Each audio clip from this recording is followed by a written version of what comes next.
Adaptations of leaf for photosynthesis. So first we have the large surface area. Now increased surface area for the diffusion of carbon dioxide and absorption of light for photosynthesis.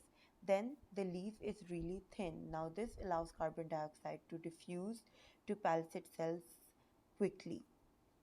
Chlorophyll. Now chlorophyll absorbs light energy so that photosynthesis can take place. Then we have network of veins. Now this allows the transport of water to the cells of the leaf and carbohydrates from the leaf for photosynthesis.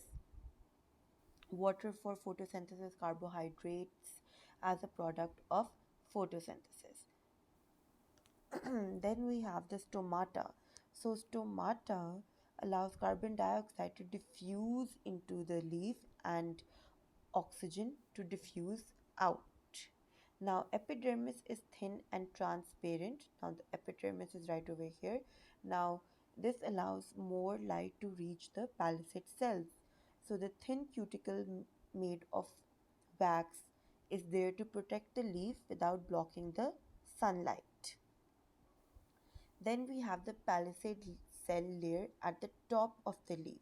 Now this maximizes the absorption of light as it will hit the chloroplast in the cells differently. Then we have the spongy layer. Now air spaces allows carbon dioxide to diffuse through the leaf, increasing the surface area. And the vascular bundle, so the thick walls of the tissue in the bundles help to support the stem and the leaf.